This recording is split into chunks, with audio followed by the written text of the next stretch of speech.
You're never going to believe the biggest fails that I see real estate agents do all the time.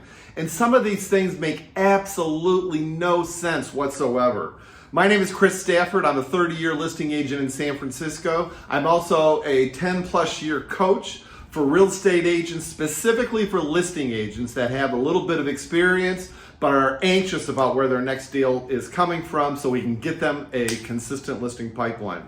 And some of the biggest things that just shock the hell out of me when I talk to real estate agents and they do certain things, and I want to talk a little bit about that because it's not only really mind-blowing to me, but there are things that are just so easy to fix. You don't have to be a rocket scientist to fix these biggest fails, I think, in the real estate industry.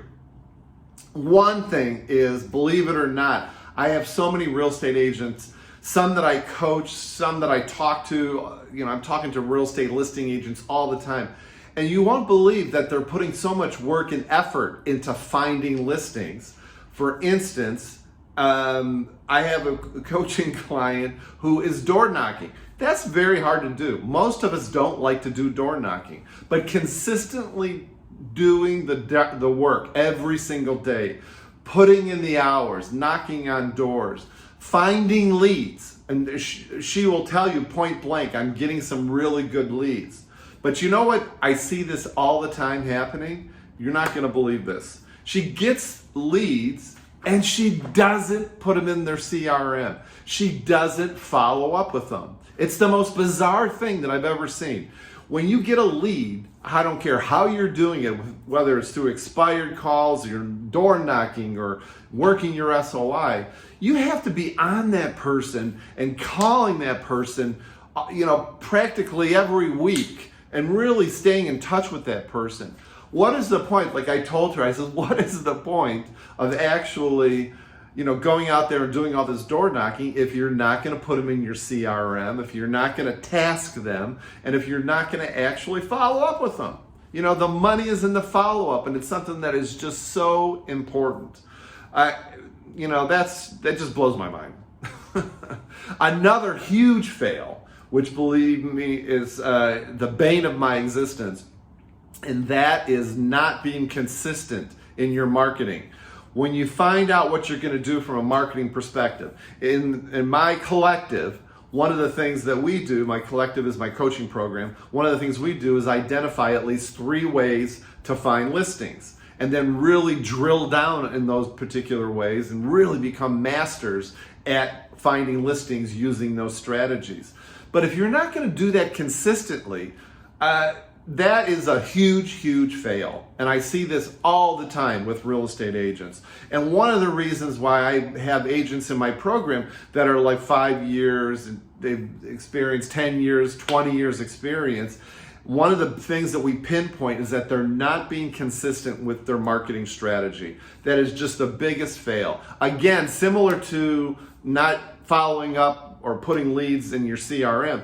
If you're going to do a market strategy but you're only going to do it one time a week or maybe twice a month, what's the point of that? I'd rather you start small, use my micro momentum strategy, my micro momentum marketing strategy, to start small and maybe just call people, do the strategy for a very short amount of time every single day, as opposed to spending 3 hours cold calling one day and then not ever doing it again. It makes absolutely no sense. Another fail, which just, I can't say enough about this. I talk about this all the time, and that is buying listing leads.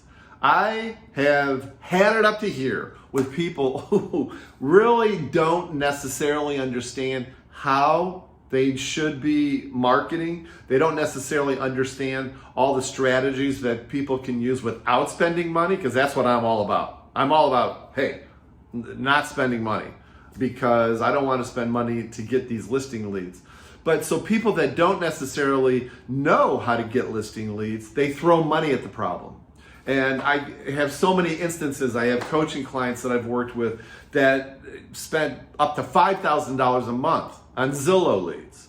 And, I remember asking him, did you get any good leads? He goes, no, I got a lot of buyer leads and I got a lot of super unqualified seller leads.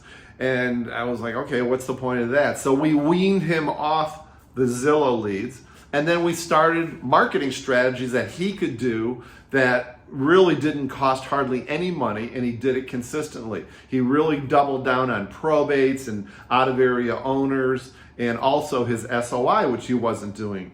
And that is something that also blows my mind, is the next fail is people that won't call their sphere of influence. You have to do that. We are in sales, people. You have to call everybody in your life on a regular basis and let them know why, how, who you are. The word real estate, work the word real estate in there, because, it's funny because I can't even tell you how many agents I've talked to in the past that are killing it in other marketing strategies. I mean, just killing it. Door knocking, cold calling, expireds, working out of area owners. And guess what? They are just not calling their SOI, their sphere of influence. And like I had one call with a gentleman in Southern California who's going out every single day, Monday through Friday, knocking on doors. And I'm asking, okay, listen, you're doing one of the hardest marketing strategies to get listings that nobody likes doing, and yet you won't call your sphere of influence because he doesn't want to bother them. And I mean, God, these are people that know you and love you and want to see you succeed and be supportive, but you're not calling them. And there's nothing worse than driving by your best friend's house and seeing a for sale sign from another company. You've got to be able to make that happen. Figure out a way to start with the easy people first, maybe. Again, adopt the baby step approach, micro momentum marketing approach, and say, I'm going to call one person a day in my SOI. And maybe that first person is your mother. But you have to absolutely do that.